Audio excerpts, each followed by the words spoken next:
Hello everyone. Today we're going to be working on our Series 1 Mazda RX8 Renesis engine over here. What we're going to be doing is removing the air injection tube and installing a blank-off plate from TST or Twin Sticks Technologies. Before we pick up a wrench, we need to cover a very important disclaimer. This mod is intended strictly for engines that will be used in track racing. The factory air injection tube over here is designed to pump fresh air into the exhaust pipe to protect the catalytic converter when the engine is running very rich. If you still have your CAT installed, removing this system likely will damage your catalytic converter, so please only proceed if your setup is ready for this. For the purposes of this video, we're demonstrating on an engine that's removed from the vehicle. This gives you the best possible angles to see the bolts that we are undoing. Now, if this engine is in the vehicle, it might be a little bit trickier to reach down and access these nuts down here next to the firewall, but you definitely can do it. Right, so let's get going and work over here on the actuator. The first thing that you're going to need to do is remove the vacuum hose. Now, this comes off with a little bit of a pull. The next thing you're going to need to remove the pipe that runs from the air injection pump into the actuator. So the best way to do it is with a tool designed to undo these spring clamps. You just push that on and then slide the spring clamp backwards. I always just leave it on the tube over there. And then I found the easiest way is to use a pick just to lift the edge of the tube. And finally, you've got to try and make it rotate. And once it's rotated, you're ready to pull it off. So with a bit of force, you can now remove the tube.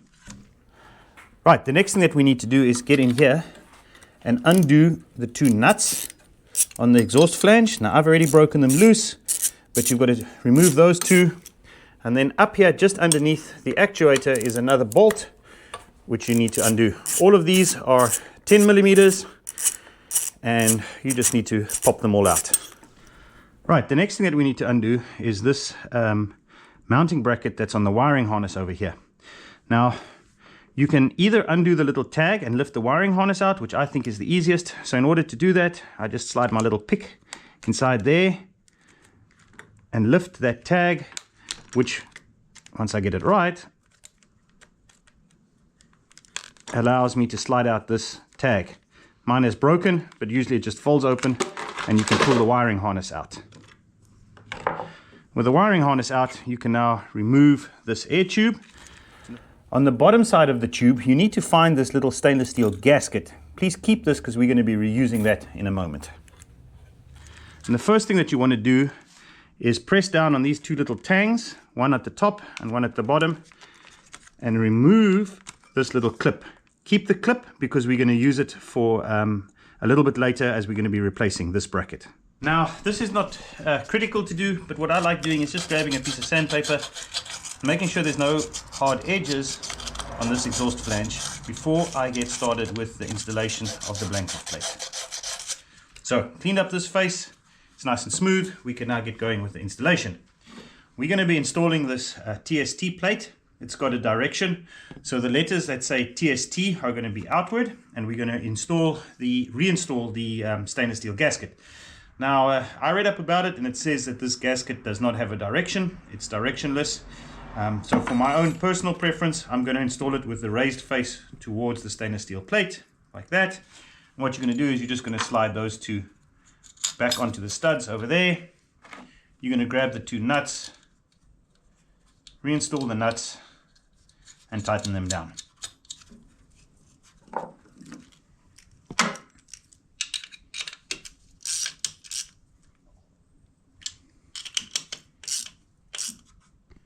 Right, coming back to the top over here, what we're going to do is we're going to grab this little mounting bracket over here. Once again, just reuse the bolt that you removed. Tighten it back down, grab your wrench, and snug up this bolt.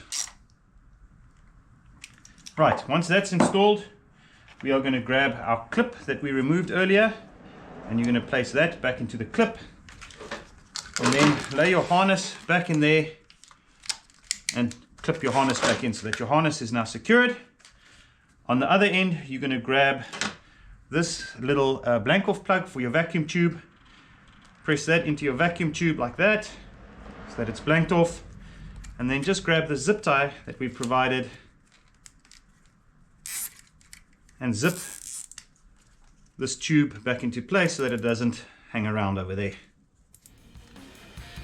Last thing to do is just to grab this zip tie and flush cut it over there so that you've got no edges hanging out. And that's it. The kit is installed. You're good to go.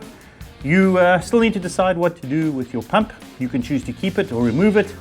I'll leave that decision up to you. If you are removing it, just remember to keep your pressure sensor, because without that pressure sensor, your engine is going to throw a check engine light.